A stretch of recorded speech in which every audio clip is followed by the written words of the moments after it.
Now, unbroken means that despite what happened to me, I just refuse to be identified by what happened to me. That none of us are really broken beyond repair, and we can all, with the right support, the right love, the right care, we can all get over anything that happens to us in life. I really believe that. Well, that's encouraging for all of us, because we've all suffered some kind of trauma, but never, I don't think, in this group has anybody suffered so much. But I don't think it's about comparing, because it's not really what happens to us, it's what we do with it. That's what matters. Right. You know, as when I worked as a therapist, I could get two people with a very similar situation. Maybe they both lost their dads, for example, and one would say, "I'll never get over losing my dad," and one would say, "I'm so happy that he was my dad." Right. So it's just our attitude that we bring to anything that happens to us. That's really what helps. Now, if you don't mind telling us what happened to you, what? Yeah, so as you started to say at the beginning, I was 13. I did what most young people, I think, have done at some point in their life. They lied about where I was staying. My friend's mum was away, so we had an empty flat, and it was the late 1970s in London, and we managed to buy a bottle of vodka, which we drank. I'd never drunk before. First time drunk, obviously had devastating results, and two of the young men that were at our table, we drank it in a cafe in North London. They took us in a black taxi back to my friend's mum's empty flat. There were obviously no mobile phones, nobody knew where we were, and it was very much alone. And without going into all the details, I don't want to upset people, but they raped and tortured me over about a 4 to 5 hour period, and came quite close to killing me, but decided obviously against it. So in a way, you had a lucky escape. Yeah. Right? Yeah. Well, so I mean, how did that change your life? How did it? Well, I think I did what I think most people would do under extreme traumas. I just shut down and I numbed out. So about 3 years I didn't really speak. And before my family knew what had happened, they would call me the Ice Maiden, because I showed no emotion, I didn't speak, I was just numbed out and shut down. So I tried to end my life. I ended up in a children's psychiatric ward for about 6 months. I became anorexic. I used drugs, alcohol, I had depression, I had fears, phobias, many anxieties, but I still couldn't really talk about it. I couldn't really say what had happened. Interesting, when I wrote my book, someone said to me, you can ask for your notes when you're in hospital, and I thought that might be interesting, a difficult read, so I got my notes in, and nowhere in there did they suggest I had a trauma. They just put me down as an adolescent with depressive tendencies and an eating disorder. And did you actually, when you were in hospital, did they not know about the rape, and so you couldn't even talk to the therapist there? No, so there were two of them, and the one that I called the worst one, at the very end, he threatened me and said if I spoke about it that he would find me and kill me. And after some of the things that he had done, I just thought, yeah, I believed him. Right, because you were young as well, Yeah. and that was everything. And did you continue with school? Well, yes, when you're in between? hospital, you go to a hospital school as well, so I used to do that.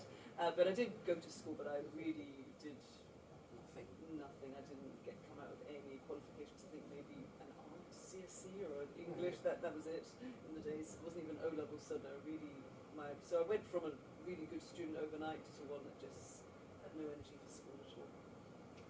So when did you decide to tell anybody about this? Well, my behaviour was a bit off the scales, so I do believe what we don't speak about, it's got to come out of our bodies somehow, and I was very, very rebellious. My parents said stay in, then I would just go out. I think, looking back, I hoped they would just guess that my behaviour was so bad. I'm trying to understand, why it was just so rebellious.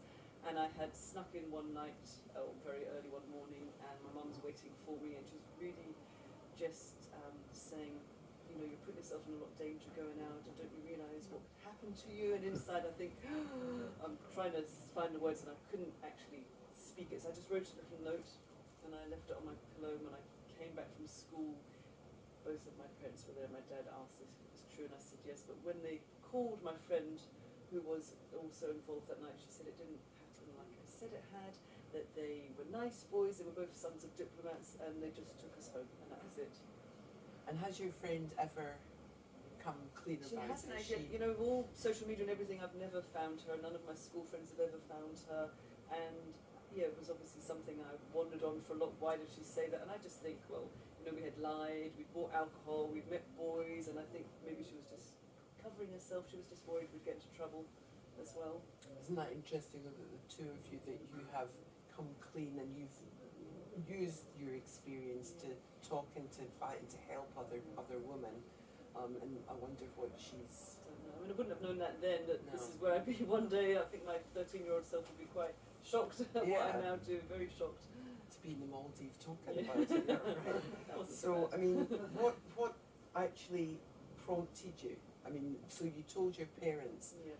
and what was their reaction? Well, my dad really wanted to go to police and report it, and it was 3 years later, and I really didn't want to go to police because I thought, they would find out and they would come and find me. My mum was really, really quiet, and it took me a lot of time to understand why she was so quiet. So after my dad had died about 26 years ago, and I went back to therapy, my oldest daughter was 13, she then told me that as a little 8-year-old she had been abused and raped by one of her neighbours. So my dad passed away having had 5 kids, never knowing my mum's secret because she was too ashamed ever to say. She gave me permission, so I am not breaking her confidence. I write about her in my book as well. She allows me to speak about her story. But in that moment, when I'm being asked this, my mum was just silenced by all of her trauma. She was just taken back to being that little girl. The man who did that to her was also abusing his daughters, and he was sent to prison.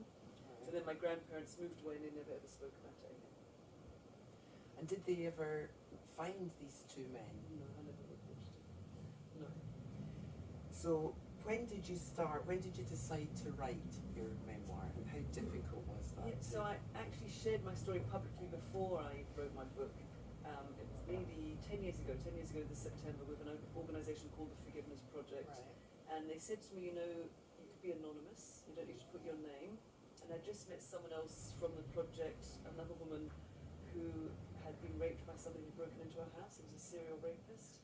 And she was going to do a restorative justice meeting and meet this man in prison. And I was just thought, I can't believe that she could sit opposite a table and meet with this man. So I thought, if she can do that, then I can show my face and I can show my name. And it wasn't an easy decision, because lots of my friends maybe didn't know, or if they did know, they didn't know the details, that it was near fatal or how violent it was. But I just thought, I'm tired of being ashamed for a crime that was committed against me. Why should I hold shame for something that somebody did to me? If it was any other crime, we wouldn't be ashamed. But it's such an intimate crime that we take on board, and because of culture and society, victim blaming, it's just riddled with shame. But I just thought, no, I'm going to... You were very brave. I mean, it's a very brave thing to have but I've done. never looked back, because Marina, who's our founder of the Forgiveness Project, she calls us story healers rather than storytellers. And straight away I learned the power that comes when we share our stories. Friends got in contact, or they visited me, or they sent me flowers or cards, or called me, and then other women or men that I knew shared their story, some for the very first time. And then I'd get people I didn't know writing to me on Facebook or Twitter, whatever, and then it went to different countries. So that little post from their page, it kind of went viral. And then I saw, my story is just a story of many, many people. It's not uncommon at all. I can maybe speak about it easier than other people. So it feels like this is my purpose, this is what I should be doing. And I see now it's not about me anymore, it's about who's listening, it's not about me talking. And if I can heal and live a fabulous life, I hope that will bring hope to other people, that they can move on as well. Well, that's wonderful. You were telling me about the Maldives. Oh. What was the Maldives? You've been to when I said you talked internationally, where have you been? The first place you said was the Maldives. That was the very How first did place. that happen? Yeah, so I'm a psychotherapist as well, and I was asked to speak more and more. And then I thought, I can't do both. I can't give half the time to this and half that. And it was taking over. And I thought, if I work with a client, I'm one-to-one, and if I do a talk, I'm one-to-many, and I think I can maybe do better work that way. So I was deciding about giving up. Then I thought, I really need a sign. If I'm going to be a proper professional speaker, then I need to work internationally. And I've met someone, Paul Dutoit, who was from Johannesburg, at a speakers conference, and he said, what do you speak about? And I just gave him a copy of my book. And then he phoned me just like New Year's Day. He asked to Skype, but he said, you have to come to Johannesburg to speak. I said, but you've never heard me talk. He said, I've read your book, and we need you here because in South Africa you have more chance of being raped as a black woman than getting an education. The statistics are horrific, way worse than here. So I went to Johannesburg, I agreed, but then that same week I was also called by a woman who had been at an event who'd asked me if I put on a conference in the Maldives, would I come? And I said, of course, thinking that's never going to happen. And she said, okay, we've got the funding, UNICEF are funding, we're going to be going this July. I said, will you come? I went, okay. And I didn't need to think too hard. I had an outdoor bathroom, it was amazing. On my own beach, it was, it was tough. You know. So that was my first international event. It was And good. when was that? It was before lockdown now, so it must have been maybe about 2019, 2018, something like that. So your book came out now. How when did you tell your husband and your So children? my about husband this? always Did he knew. know? He didn't know all the details because when I met Stephen, I was terrified the idea of giving birth. I just thought it would be feet in stirrups and men of my cervix and all the rest of it, and I just thought I can't. I thought it would be like being raped again. And I just thought I can't do it. So then what I used to do with fear, anything that scared me, I would just avoid because I was terrified of everything. And then we were away because we like to go away. I am a Londoner, in case you didn't realise, I'm not Scottish, and I miss the weather. And so we would go like 3-4 weeks every winter. We would go somewhere really nice and warm and exotic. And we were in where were we? Thailand, on a little beach at the end of our 4-week trip, Koh Phi Phi, and he just said to me, how about starting a family? And I just thought, ready to just argue, and I thought, if I don't ever become a mum, then they've won. And I'm giving all my power to these men, and they don't even realise I'm giving it away. So I just came up with this plan that I call my best revenge, that I was going to live my best life, become a mum, and just not let it, drag me down.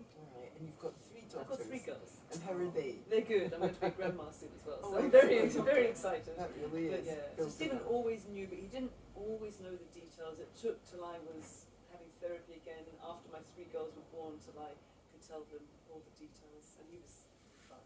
Right, and his reactions were understanding, or did it take him time to accept No, it? he was or? okay. I couldn't tell him face to face because I was still so riddled with shame, and I could tell him it was in bed one night with the lights off, holding hands under the cover. That's the only way I couldn't actually face him. Yeah. And I told him all the details, and I said, I'm so scared. I thought I was going to die. He said, but you didn't, and you're here. And I thought, no, cancer. He was just so grounded, and he is. He's very stable and very grounded, and he's never needed a minute's worth of therapy. And I've had years and years, decades of it. So yeah, when I met him, just straight away I knew that I would be safe with him. Which is maybe a strange word to use, but I always just knew, and it's 41 years later now, so it's a good decision. Yeah. Yeah. Good. Well done. Yeah. Well, I've just got a couple more questions to ask you. You speak in front of thousands of people about something that's so personal. I mean, and as you said, it's a rape is something that is. And I can see why people do not talk about it because they feel it's too intimate.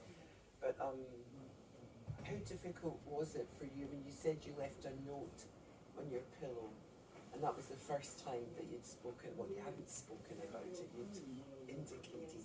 But after that, how difficult was it for you to reveal this trauma to other people? I don't think I really did for a long time until when I went public. Some of my friends had no idea. Right. They had no idea. I just wore this mask, pretended to be this perfect homemaker, perfect mum, these smiles, but it wasn't very authentic. It wasn't really real. It wasn't really being truthful because I was always holding myself back, or the fear of people finding out that if they knew, they would look at me in a different way because of what happened. They wouldn't want to know me because then I believed that because I had been so degraded and humiliated, I thought incorrectly, not anymore, that I was less than, I was worthless, I was contaminated, and so I kept it hidden for a long time. And as you said at the start, I've done 2 TEDx's, and the first one was just really my story, but the second one, which I did in lockdown, my fear was the doorbell would go when I was being out live.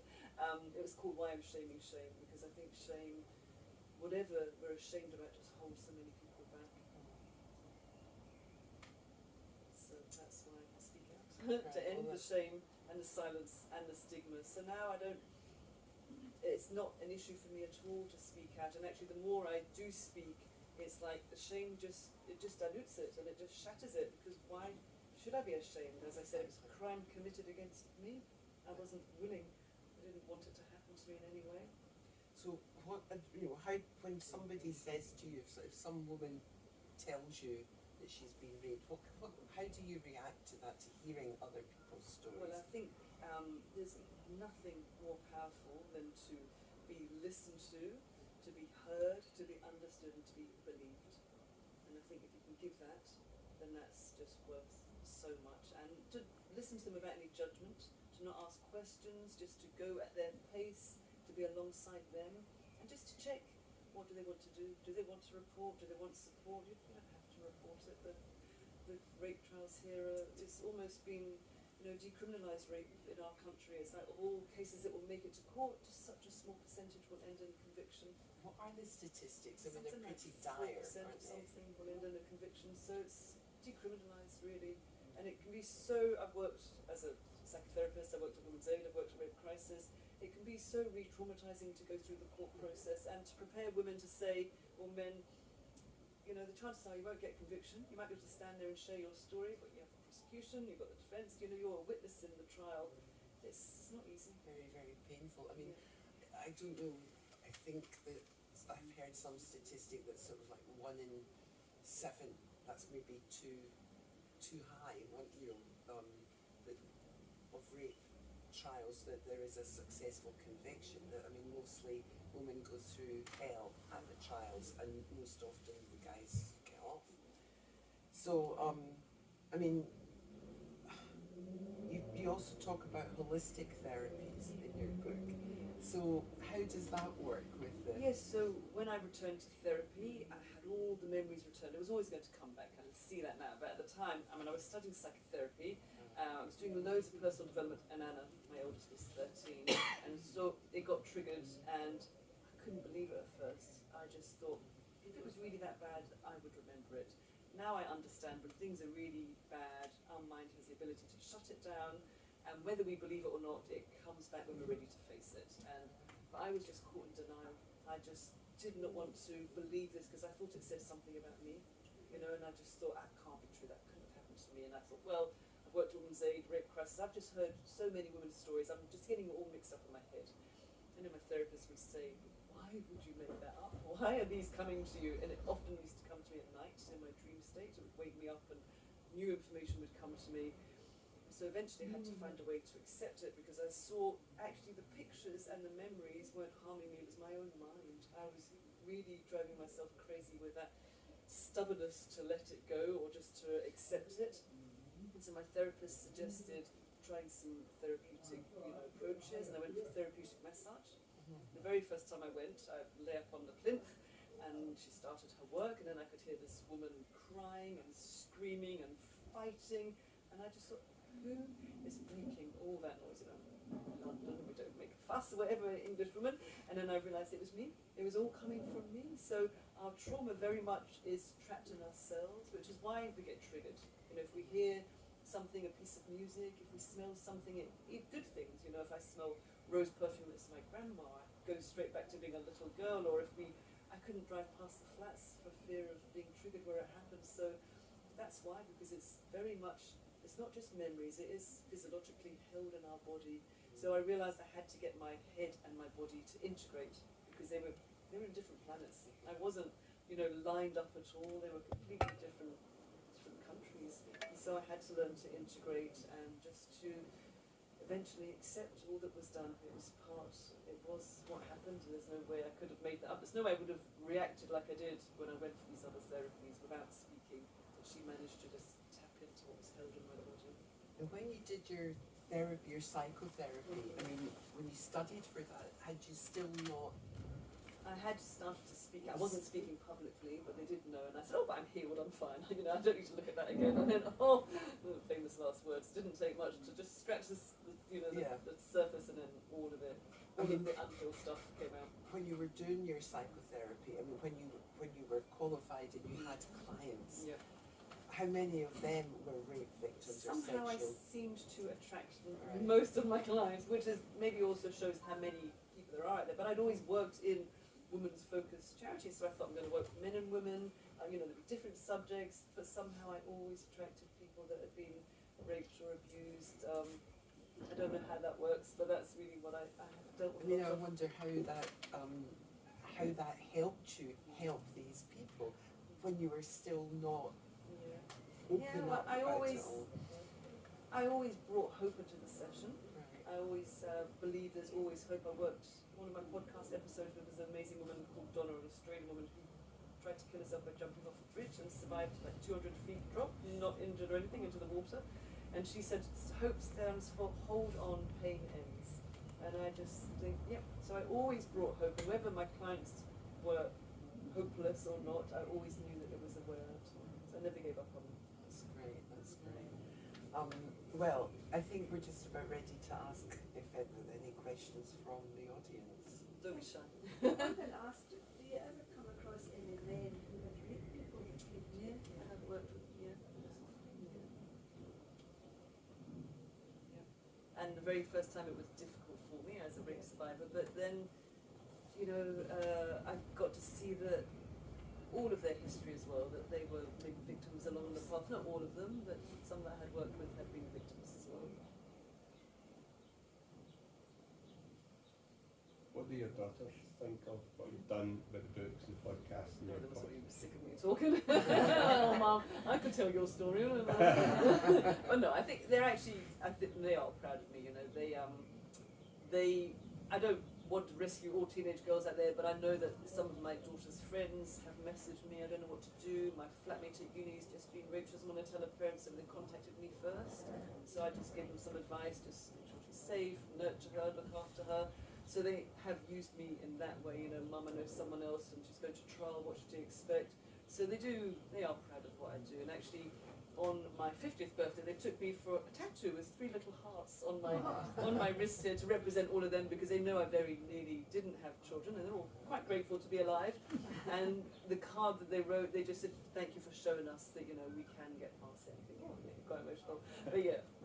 And so they've actually, my eldest one hasn't had, they've all had the hearts done now. So my youngest one has just got the youngest heart filled in, and my middle one's got the middle heart. We're waiting for Anna to get hers. She's got the chicken.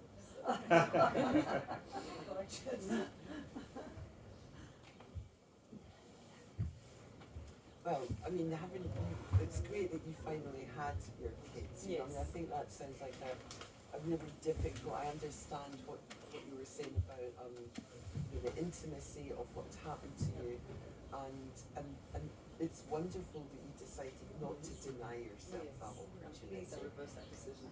Yeah, I mean, and I wonder if that, having kids, was that around the time that you started to think about writing? No, so Anna will be 31. I wrote my book, it was published in 2017, so it's been out for about 7 years. So you asked me, I never really answered that question, why I wrote my book. So there was an amazing woman called Marion Partington, and her sister Lucy was murdered by Rose and Fred West. And she wrote a book called If You Sit Very Still. It's the most beautiful book, because she also talks about forgiveness. She's shared her story in prisons with the Forgiveness Project for years, and she's amazing. So all of the events for the Forgiveness Project normally happen in London, and they said, there's an event up in Glasgow, it's in Shawlands Academy, is that near you? And I'm like, yeah, it's about 2 minutes up the road, literally. So I went to meet her, and inside the book that I bought from her, she wrote, "No, you must talk." And I just thought, I could maybe do it. So prior to that, I had worked with a teacher, I guess you would maybe call him a shaman, for many, many years, a man named Imaho, and he suggested I write my story, and I'm like, no chance, there's no way. But in the end, it took me 4 years to write 12 pages, and when I wrote those 12 pages, I just kind of, it was like this automatic pen happening. So when I met Marion and she wrote that inside her book she gave me, I just said, I'm just going to write my story down. And the moment I had that thought, it was like, the words just came. I mean, I don't have an English O-level CSE to my name, but at night I'd see the chapter headings and all the words, and I literally sat at my Mac and I just plucked these words that were being shown to me, and in about 8 weeks I'd written 70,000 words. So, and I thought, well, this is kind of like a book. Well, maybe I'll put it out as a book. And I was very lucky that in just a few months I was officially published. I got a contract after about 25 rejections, but I got a contract with a publisher. I mean, and it's a ridiculous phrase, but we all talk about, was it therapeutic for you? Yes. It probably was. It was. I mean, it was a hideous thing to have to relive it, to write it down, but in doing it so quickly, you said, you'd written something. Yeah, so it was interesting. So when I wrote for Imaho beforehand, he said, put all the details, everything, don't miss everything out. And then he used my story at one of his workshops. But what he didn't tell me, he was going to allow people to read what I had written. And then again, it was like this new wave of shame just came up, like, I can never go back. Oh my God, they all know my darkest, deepest secrets. What will they think? But I did go back. And then actually, again, I saw more powers of sharing our story, how many people shared similar and different stories, how it had helped them. And so when I went to write my book, so there is a chapter called All of One Night, which has all the details. And they, in the publishing offices, they were very mixed about including all the details. So my friend Joe was my editor. He was from the workshops that I went to. And he said, you have to put all the details in. I said, no, I don't think I can. I don't think I want people to know. And I was still so ashamed of what would they think, and they'd look at me differently, and all of these common thoughts were around in my head. And when I got to writing the book, he said, you know, as a man, he never really thought about the details of rape and what it could do. He said it really, really helped and educated him, and he said it needs to be there. So I said, okay. He made up my mind in the writing process. But then when they came to publish it, they said, we don't think we should include all the details. I said, nope, you have to put all the details in. I'm not going, won't budge on that, because otherwise I'm still brushing under the carpet, and I'm still hiding, and I'm still being ashamed and letting shame win. So they do put a trigger warning on that chapter, which I don't really agree with, because I think if you put up a book, a memoir, which is about rape, you kind of assume there might be some details in there about rape. So yeah, that is in there, and that's okay. But it's interesting how much they, question should all those details be in or not. So when I made that decision, it was actually okay to put all the details in. That is interesting that the publishers wanted Yes. to kind of Make it nice down and clean a and bit, tidy, yes. which allows this Yeah, issue of rape to just continue to be that's brushed what we do. under We the just carpet. As, put it there, we don't talk about it, So you're pretty unusual in my lifetime, I have to say. I know a lot of women who have been raped but who have never talked about it. So thank you for doing the work that you're doing. And you're talking about the Forgiveness Project is Yes. also in Glasgow. Is No, it? no, they're a London-based project. Okay, and they're not Yeah. considering moving up to Scotland No. because I don't know what the organisations are in Glasgow. Yeah. Well, they do what they do. They collect stories of forgiveness. So Right. interestingly, when I was having therapy, this kind of came to me. This idea. My therapist said to me, maybe they weren't born rapists. And at first, I was just that horrified to say something so stupid to me. It was like, of course they were. And then I realised, actually, no, we're all born blank sheet, a little baby. We come into this world and they got corrupted and conditioned. So I felt compassion towards them, because I think they've got to live with what they did, and that is not so easy. And somehow the idea of forgiveness came to me for me, so I could let it go, for giving me a better chance. Because before that, I was consumed with hate and revenge and sarcasm and bitterness, and it's a lot more peaceful once I could accept it and just let it go.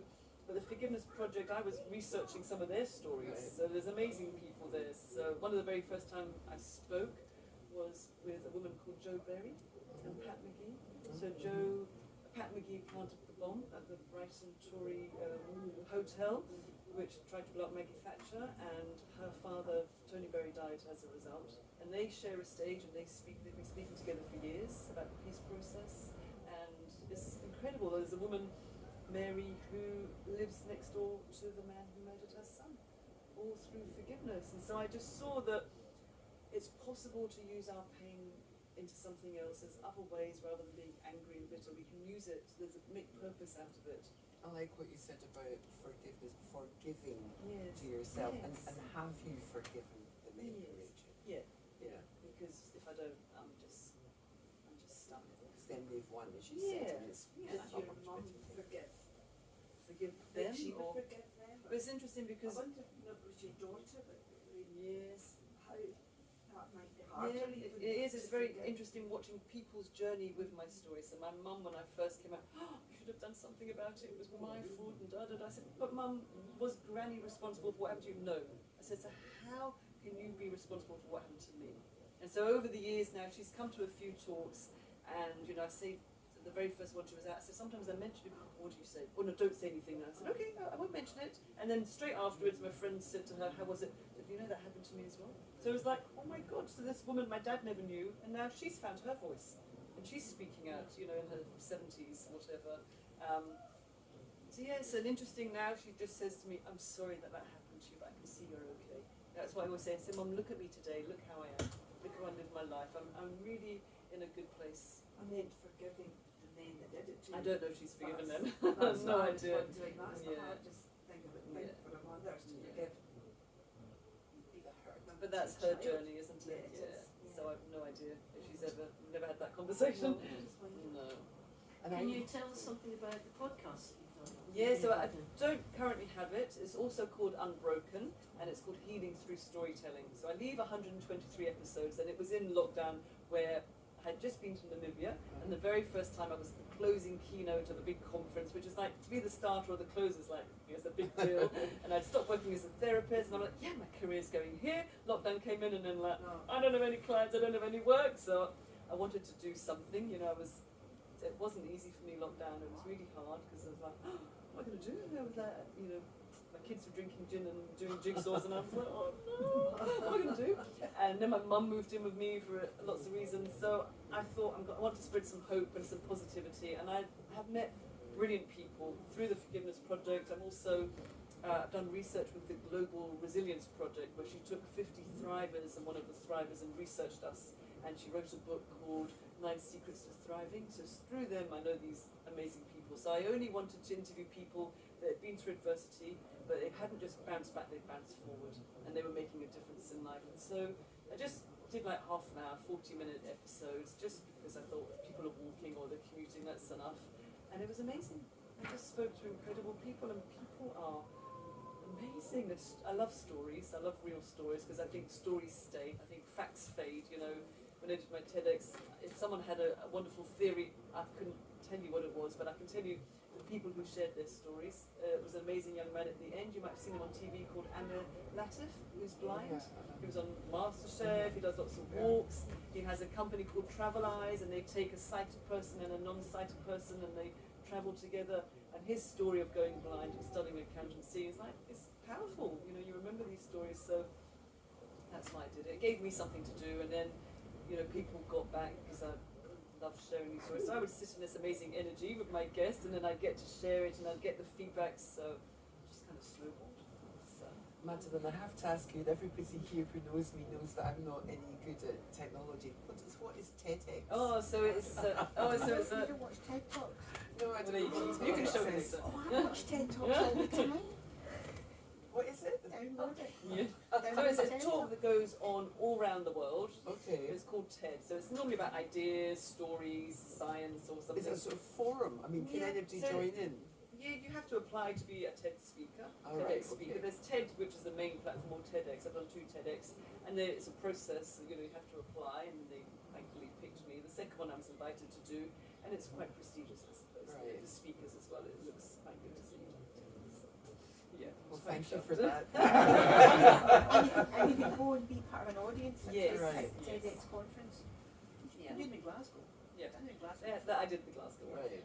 So and I've never spoken to such a big audience. The night before I spoke to 2 women at a yoga centre, then the next day it was 3,000. Millions of people. Yeah. Yeah, right. So then they go online and people watch them, and all different themes. Whatever you're interested in, just type it, they'll be able to talk about it.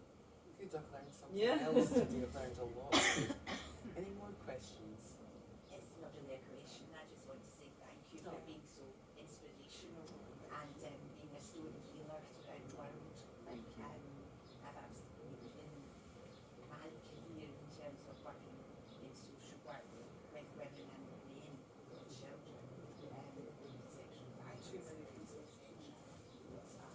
I just know that healers are so needed. So thank you for your inspiration. Thank you.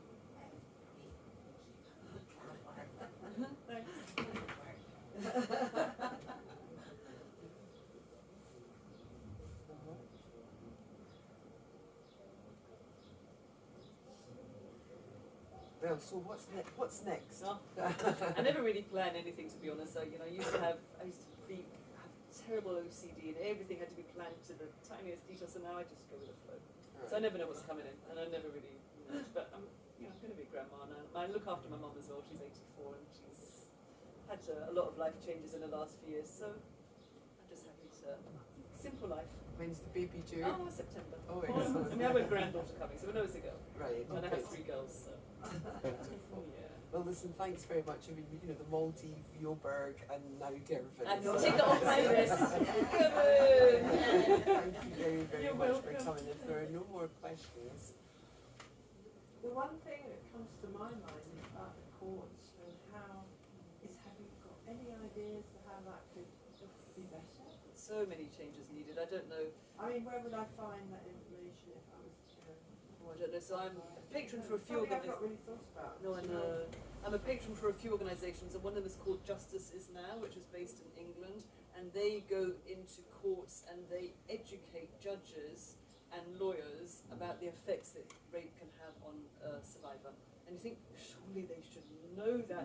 And they educate them about, you know, victim blaming and rape culture, because there's so many awful cases that come out. There was a famous one in Ireland a good few years ago, maybe 6 years ago, where even the judge said, well, you were wearing lacy thongs, what did you expect?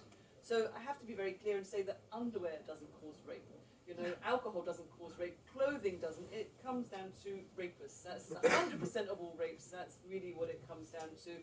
So we need to change attitudes, you know, culturally. You know, people say, well, she went up to the hotel room or she was drinking. Well, no, that's still no excuse. That's exactly what my son, who was going to come, he said to me, what do you think about rape? What are the degrees of rape? Like one husband and wife, and the wife doesn't want to have sex that night, say. So many wives And then are still assaulted. the actual force, strained or whatever, violence. And that was his take. His take was to ask me, you know, what do you think? So I told him some of my stories, and I said I've never had serious rape. But I mean, I say serious. It doesn't I mean, matter if this it's is it. You serious see, or we're not. talk- we're talk- Yeah, I'm it doesn't make thinking any about it difference. in that. Because when I was What writing is- my yeah. book, it occurred to me that I'd been raped 3 more times before the age of 18, because I had no idea about consent. And then I was terrified, you know, if somebody tried it on, I just let them, because I thought incorrectly. When I fought back the first time, it got very violent. Yeah. So I thought if I fight back, the same thing will happen. So then I just let them do it. I had no self-care at all, no self-worth. Yeah. And so many people said, you know, I had very similar situations, but I never called it rape either.